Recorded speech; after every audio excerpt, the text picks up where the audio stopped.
मेरे जीवन में कुछ खोखलापन सा था, एक अजीब सा खालीपन था जिसे आज तक मेरे अलावा किसी ने महसूस नहीं किया था। क्योंकि मैं स्वभाव से बहुत चंचल थी, इस कारण मैं कॉलेज में भी और घर में भी लोगों से हमेशा घिरी रहती थी। इसके बावजूद कि मैं बहुत बोलती थी, मेरे जीवन का एक दूसरा पहलू भी था और जीवन के उस हिस्से में आने की इजाजत मैंने किसी को नहीं दी थी। बाहर से खुश दिखाई देने वाली लड़की जिसे लोग हर पल हंसते खिलखिलाते देखते थे, उसके बारे में यह अंदाजा तक नहीं लगाया जा सकता था कि वो अंदर से इतनी अकेली होगी। ढेर सारे दर्द अपने भीतर समेटे हुए होगी। मैंने अपने आसपास एक घेरा सा बना लिया था। कोई भी मेरे बनाए गए दायरों को तोड़ नहीं सकता था। मुझे इस बात पर यकीन ही नहीं हो रहा था कि वो लड़का मेरे बनाए गए दायरों को तोड़कर मेरी सोच में समाता चला जा रहा है। शुरू में उससे बात करना महज एक औपचारिकता थी। ये बात अलग थी कि आज तक उसने इस बात को मेरे सामने कभी जाहिर नहीं होने दिया था कि वो मुझे चाहता है। मुझे छोटी से छोटी तकलीफ होने पर उसे मुझसे ज्यादा दर्द होता था। कोई ऐसे भी किसी को चाह सकता है?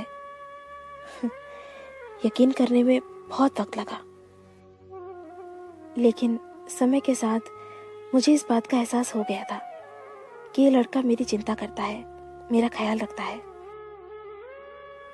उसके प्यार में पागलपन सा था। मेरी खुशी के लिए वो कुछ भी कर देता था। उस लड़के के बिना इस बात का जिक्र किए कि उसे मुझसे बातें करना अच्छा लगता है, मेरे साथ वक्त बिताना अच्छा लगता है, बड़ी ही चालाकी से मुझसे दोस्ती के लिए पूछा। उस दिन संयोग से हम दोनों कॉलेज जल्दी आ गए थे और क्लासरूम में कोई नहीं था। उसने कहा कि क्या मैं तुम्हारा हाथ पकड़ सकता हूँ? पहले तो मुझे बड़ा आश्चर्य हुआ कि आज उसे क्या हो गया है, वो इस तरह की बातें क्यों कर रहा है।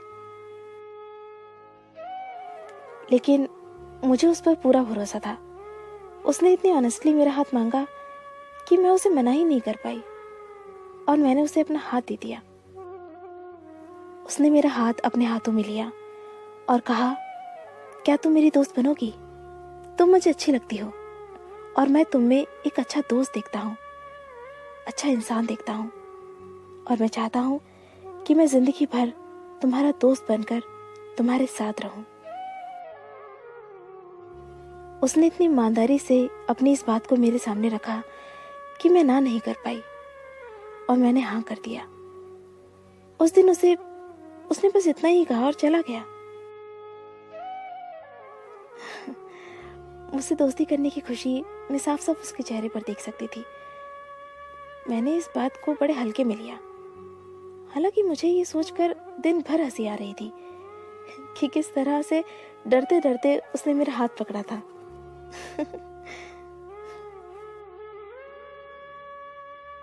मेरे आसपास रहने वाले लोग ये देखकर समझ गए थे कि जरूर कोई बात है। अब हम दोनों अच्छे दोस्त बन गए थे और उसने बड़ी ही चालाकी से मुझसे फोन पर बात करने की इजाजत भी मांग ली थी। अब वो मुझसे रोज फोन पर बातें करने लगा था। अब मुझसे बातें करना मुझे भी अच्छा लगने लगा था। मेरे अंदर क्या चल रहा था मुझे समझ में नहीं आ रहा था। क्यों मैं उसके फोन का इंतजार करने लगी थी? क्यों मैं उसकी ओर खींची चली जा रही थी? क्यों?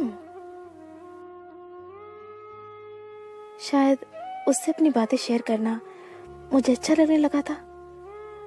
जब भी मैं उदास होती, किसी को पता चले ना चले, उसे पता चल जाता था और वो मेरी उदासी को दूर करने का हर संभव प्रयास करता था।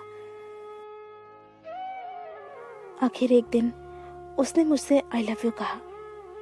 मुझे वक्त लगा, लेकिन मैंने भी अपने प्यार का इजहार कर दिया।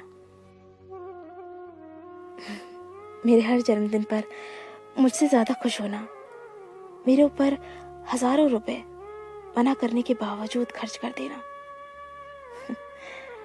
वो दीवाना था मेरा। उसने भी मुझे अपना दीवाना बना लिया था। बाइक पर अक्सर घूमने निकल जाना, कॉलेज बंक करके फिल्म देखने जाना, ये सब हमें अच्छा लगने लगा था। उसकी पूरी दुनिया बन गई थी मैं। मेरी पूजा करता था वो। दिन तेजी से बीतने लगे। हम दोनों दुनिया को भूल चुके थे। प्यार के उस दौर ने हम दोनों को भीतर से बदल दिया था। हमने प्यार की ढेरों कसमें खाई और ढेरों वादे किए। वक्त ने करवट लिया। मेरे पिताजी ने 20-21 साल की उम्र में ही मेरी शादी पक्की कर दी। अंदर से मेरा हाल बेहाल था, लेकिन वो मुझसे ज्यादा बेहाल था। वो किसी भी हद तक जाने को तैयार था मेरा साथ पाने के लिए, लेकिन मैं जानती थी कि अगर मैं घर से भाग जाती हूँ तो मेरे घर वालों का समाज में जीना मुश्किल हो जाएगा। कड़े मन से मैंने उसके साथ जाने से इनकार कर दिया। वो हर दिन सैकड़ों बार कोशिश करता कि मेरे फैसले को बदल पाए, लेकिन मैं नहीं मानी और मेरी शादी हो गई। अपनी शादी के कुछ महीनों के बाद मेरी उससे मुलाकात हुई। उसने अपना हाल बेहाल कर लिया था। उसने कहा कि वो मुझसे मिलने से पहले भी अकेला था और मेरे जाने के बाद फिर से अकेला हो गया। उसने कहा कि वो हमारे कस्मों और वादों को पूरा करेगा। वो कहता है कि प्यार की लड़ाई तो वो हार गया है, पर प्यार की जंग वो जरूर जीतेगा। वो कहता है कि तुम भले मेरा साथ ना दे सको, मेरा प्यार तो मेरे साथ है ना। मेरे प्यार के सहारे उसने जिंदगी में आगे बढ़ने की ठानी है। वो कहता है कि उसका प्यार सच्चा है, इसलिए उसका प्यार कभी उसकी कमजोरी नहीं बनेगा। मुझे अपनी गलती का एहसास है, क्योंकि मेरा प्यार मुझसे ज्यादा दुखी है और मैंने उसकी जिंदगी को बर्बाद कर दिया है। मैं उस दीवाने के प्यार को सलाम करती हूँ, जिसके पास न मेरा तन है, न मेरा समय, न मेरा जीवन, पर अब भी वो मुझसे प्यार करता है। पर उस दिन उसने मुझसे झूठ बोला था। शायद वो बुरी तरह से टूट चुका था, जबकि उसने खुद को बहुत बहादुर दिखाने की कोशिश की थी। वो लोगों से दूर होता चला गया था और लोग उससे दूर होते चले गए थे। बुरे लोगों से दोस्ती कर ली थी उसने। वो शराब, सिगरेट और ड्रग्स का आदी हो गया था। बुरी तरह से डिप्रेशन का शिकार हो गया था और अंत में एक दिन उसने आत्महत्या कर ली।